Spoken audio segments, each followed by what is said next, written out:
Assalamualaikum warahmatullahi wabarakatuh. Baiklah, kami dari kelompok 5 yang beranggotakan Syakila Gibi Amanda NIM 05, Dina Yulia Putri NIM 15, dan Lastuti NIM 25.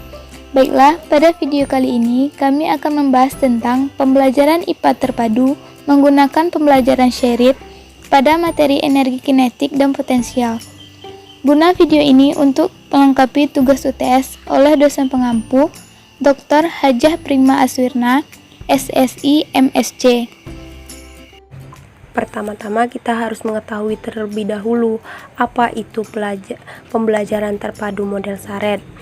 Pembelajaran model terbagi atau Sherrit adalah suatu pendekatan belajar mengajar yang menggabungkan dua atau lebih mata pelajaran yang melihat konsep, sikap, dan keterampilan yang sama. Penggabungan antara konsep pelajaran, keterampilan, dan sikap yang saling berhubungan satu dengan yang lainnya, dipayungi dalam satu tema sehingga dapat memberikan pengalaman yang bermakna bagi siswa.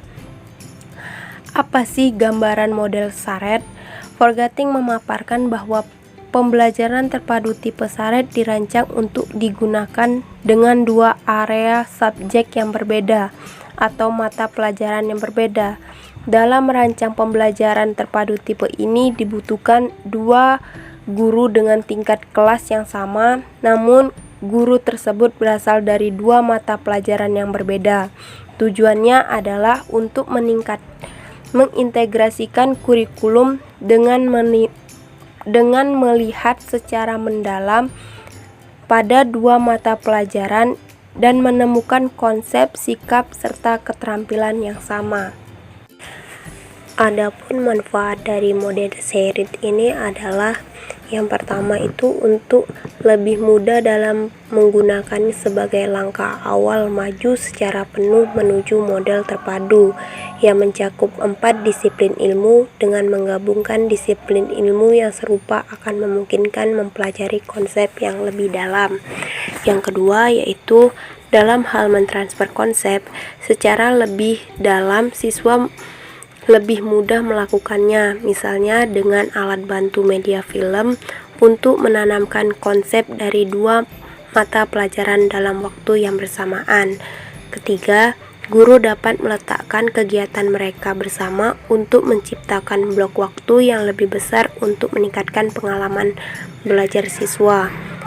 Keempat, meningkatkan aktivitas belajar siswa, melakukan aktivitas mendengarkan penjelasan guru, merespon pertanyaan guru, mengajukan pertanyaan, melakukan pengamatan, serta kerjasama dalam kelompok dalam menyelesaikan tugas.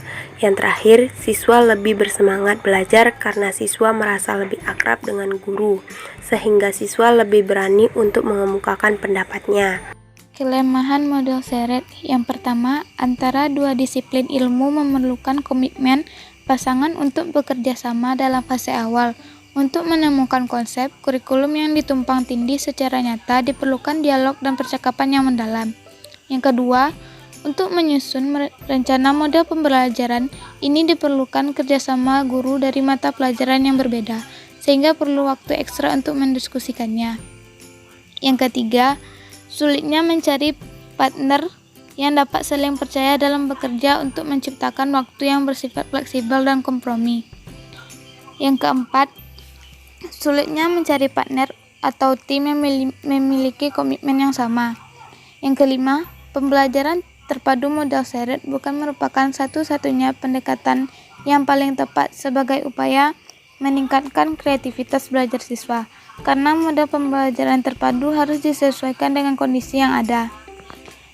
Yang terakhir, waktu yang digunakan untuk mengembangkan pembelajaran terpadu model Sherrit ini cukup banyak atau cukup lama. Selanjutnya yaitu tentang kegunaan model Sherrit. Model pembelajaran terpadu tipe Sherrit ini cocok digunakan ketika bahan materi dikelompokkan ke dalam kelompok luas dengan memfokuskan konsep, sikap, dan keterampilan yang sama. Fasilitas model ini adalah perwujudan kurikulum gabungan. Model Sherrit adalah sebuah model yang baik untuk menggunakan dua disiplin ilmu sebagai langkah pertama untuk 4 disiplin ilmu yang jauh lebih rumit dan kompleks. Model pembelajaran Sherrit pada pembelajaran energi kinetik dan potensial. Energi kinetik adalah energi yang dimiliki oleh suatu benda yang bergerak atau berpindah. Setiap benda yang memiliki kecepatan, maka benda tersebut memiliki energi kinetik. Energi kinetik suatu benda besarnya berbanding lurus dengan massa benda dan kuadrat kecepatannya.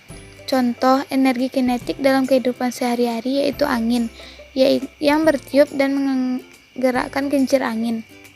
Sedangkan model pembelajaran Sherrit pada pembelajaran energi potensial itu sendiri adalah energi yang dimiliki oleh suatu benda karena pengaruh tempatnya atau kedudukannya. Energi potensial ini juga disebut suatu energi yang tersimpan pada suatu benda karena kedudukannya atau posisi benda terhadap acuannya. Sebagai contoh yaitu ketika sebuah apel jatuh dari pohon. Jadi, suatu benda yang berada di ketinggian, walaupun diam, maka akan memiliki energi potensial. Cukup sekian penjelasan dari kelompok 5.